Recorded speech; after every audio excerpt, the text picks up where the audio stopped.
उत्तर प्रदेश के एक छोटे से गांव रामपुरा में सुबह की शुरुआत हमेशा पक्षियों की चहचहाहट और हल्की धूप के साथ होती थी। चारों तरफ फैले खेत देखने में भले ही खूबसूरत लगते थे, लेकिन उन खेतों के बीच रहने वाले कई लोगों की जिंदगी संघर्ष से भरी थी। इन्हीं खेतों के किनारे एक कच्ची पगडंडी के पास एक पुराना सा झोपड़ा था। उस झोपड़े में रामू, उसकी पत्नी सीता और उनका 12 साल का बेटा चिंटू रहते थे।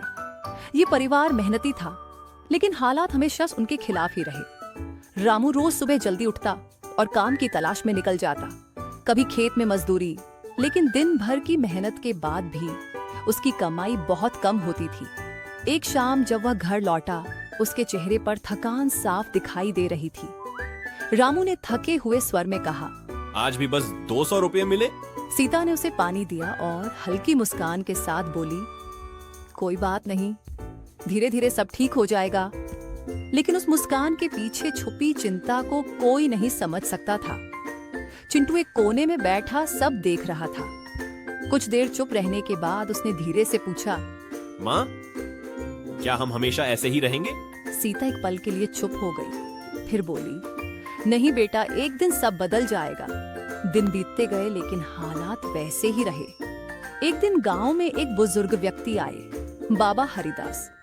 उनके चेहरे पर शांति थी और बातों में गहराई। उन्होंने सीता को मिट्टी के बर्तन बनाते देखा और कहा, तुम्हारे हाथों में बहुत हुनर है।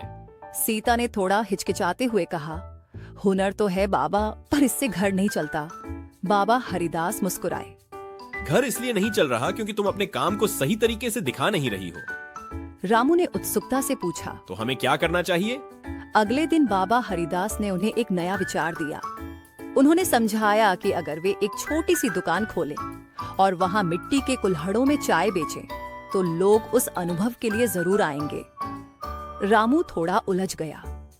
बाबा ने आत्मविश्वास के साथ कहा, तुम लोग सिर्फ बर्तन नहीं बना रहे, तुम गांव की पहचान बना रहे हो। बस उसे सही तरीके से लोगों तक पहुंचाने की जरूरत है। यह बात रामू के दिल में बैठ गई। मतलब लोग मिट्टी के बर्तन में चाय पीने आएंगे। कुछ ही दिनों में रामू और सीता ने अपने झोपड़े के सामने एक छोटी सी दुकान तैयार कर ली। कुछ लकड़ी के टेबल, एक छोटा चूल्हा और सीता के बनाए कुल्हड़, यही उनकी दुकान की पहचान थी। शुरुआत आसान नहीं थी। पहले दिन सिर्फ 2 ग्राहक आए, दूसरे दिन 3, तीसरे दिन तो कोई भी नहीं आया। गांव के कुछ लोग हंसते हुए कहते, अरे ये नया नाटक क्या है? रामू का मन टूटने लगा। एक रात उसने उदास होकर कहा, लगता है हमसे गलती हो गई। सीता ने उसे समझाते हुए कहा, अगर शुरुआत में ही हार मान लेंगे तो आगे कैसे बढ़ेंगे? उसी समय चिंटू बोला, पापा, आपने ही तो सिखाया है कि मेहनत करने वालों की हार नहीं होती। रामू ने अपने बेटे की तरफ देखा और उसके अंदर फिर से हिम्मत जाग उठी। अगले दिन उसने फिर दुकान खोली। धीरे धीरे कुछ लोग आने लगे। फिर एक दिन कहानी ने अचानक मोड़ लिया। शहर से आई एक लड़की ने उनकी दुकान पर चाय पी और कहा, वाह, ये तो बहुत अलग है, कुल्हड़ में चाय का स्वाद ही अलग है। उसने इस अनुभव का वीडियो बना लिया। कुछ ही दिनों में उस वीडियो की वजह से दुकान की चर्चा दूर दूर तक फैल गई।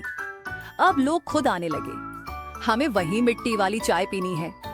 दुकान पर भीड़ बढ़ने लगी। रामू को अब यकीन होने लगा था कि उनकी मेहनत रंग ला रही है।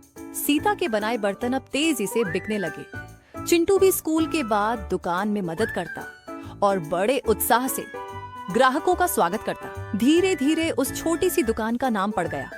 मिट्टी की खुशबू समय के साथ उनकी जिंदगी बदलने लगी। एक दिन चिंटू ने खुशी से पूछा, पापा, अब हम अमीर हो गए क्या? रामू मुस्कुराया और बोला, अमीर पैसे से नहीं होते बेटा, असली अमीरी मेहनत और खुशियों में होती है। सीता की आंखों में खुशी के आंसू थे।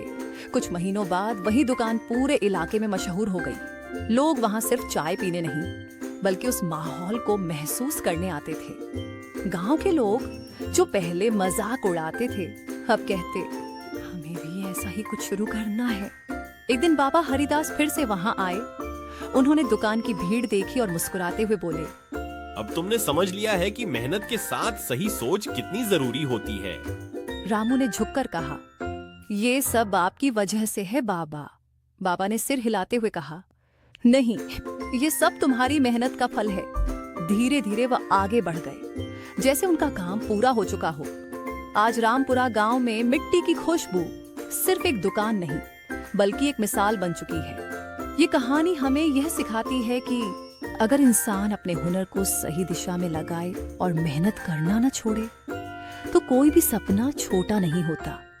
और सच यही है, छोटी सी शुरुआत ही बड़ी कहानी की पहली सीढ़ी होती है।